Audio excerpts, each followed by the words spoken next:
তোমায় most welcome জানাচ্ছি স্বপ্ন উড়ানের আরও একটি স্টাডি মোটিভেশন ভিডিওতে। আজকে যে টপিকটি নিয়ে আলোচনা করব সেটি হচ্ছে বই পড়ার সঠিক সময় কোনটি। তাই তো ভিডিওটি শুরু করার আগে তোমাকে সাজেস্ট করব একাকিত্বে মনোযোগ সহকারে কথাগুলো শোনো। আচ্ছা, তোমার কখন বই পড়তে ভালো লাগে? সকালবেলায় নাকি রাত্রেবেলায়? তবে যাই হোক, কিন্তু আমি তোমাকে বলবো তোমার যেই সময়টিতে বই পড়তে ভালো লাগে একমাত্র সেই সময়টিকে তুমি সবচেয়ে বেশি গুরুত্ব দাও। যদি তোমার দুপুরবেলা বই পড়তে ইচ্ছে না করে তাহলে পড়ো না, কিন্তু সময় নষ্ট করবে না। দুপুরবেলায় বই পড়তে ইচ্ছে না করলে তুমি অন্য কিছু করো যা পড়াশোনার সাথে যুক্ত থাকে, কিন্তু তুমি যে দুপুরবেলা বই পড়নি সেই না পড়া সময়টুকু তুমি রাত্রেবেলা বই পড়ে কমপ্লিট করবে। অর্থাৎ যদি তোমার রুটিন থাকে যে প্রতিদিন তুমি 5 থেকে 6 ঘন্টা কিংবা 8 ঘন্টা করে বই পড়বে, এখন তুমি কোনো কাজের জন্য দুপুরবেলা না পড়লে কিন্তু সকাল ও রাত্রি মিলে তোমাকে 8 ঘন্টা কিন্তু যেভাবেই হোক পূরণ করতেই হবে।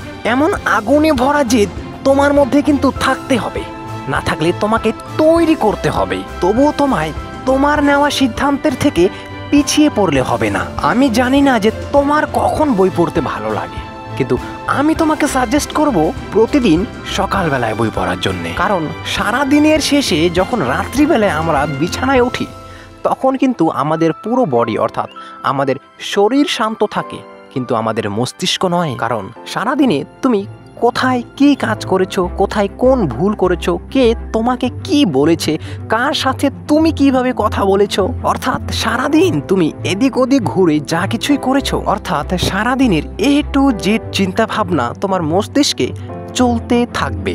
তাই কখনো কখনো আমাদের অতিরিক্ত চিন্তা ভাবনার কারণে পড়াশোনায় মন বসে না। দেখো, মানুষ হোক কিংবা প্রাণী, প্রত্যেকেরই তো একটু না একটু রেস্ট দরকার হয়, তাই তো?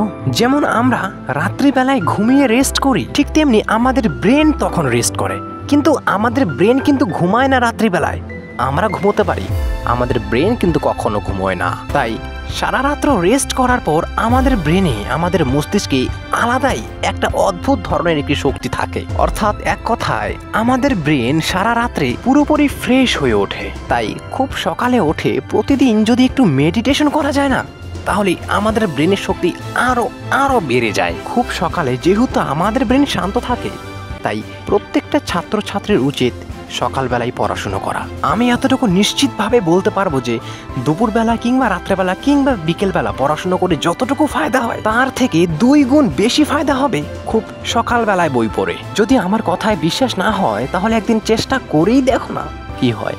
আমি তো আর তোমাকে ভুল পথে ঠেলে দিচ্ছি না কিংবা কোনো খারাপ পথ তো দেখাচ্ছি না। যা বলছি, যা পথ দেখাচ্ছি তোমার ভালোর জন্যই। তো আর দেরি না করে প্রতিদিন শুরু করে দাও সকালবেলা করে বই পড়া। প্রতিদিন ভোর 5টায় ওঠো, ওঠার জেদ তৈরি করো নিজের মধ্যে। ভোর 5টায় উঠে হাত মুখ ধুয়ে ফ্রেশ হয়ে একটু ফাঁকা জায়গায় গিয়ে 5 মিনিট করে ধ্যান করো। শোনো, তোমাকে একটি খুবই ইন্টারেস্টিং কথা বলছি। যখন তুমি ধ্যান করবে, যখন তোমার ধ্যান শেষের দিকে হবে, তখন তোমার চোখ দুটি খুবই ধীরে ধীরে খোলো, যেন তোমার সামনে প্রাকৃতিক কোনো দৃশ্য থাকে, এমন কোনো জায়গায় ধ্যান করতে বসো। যখন তোমার চোখ দুটি খুলবে তখন দেখতে পারবে প্রকৃতির এক নতুন সৌন্দর্য, শান্তির সৌন্দর্য, যে সৌন্দর্য কাউকে কখনো বলে বোঝানো যায় না, নিজের চোখের সামনে দেখে তা উপভোগ করা যায় মাত্র।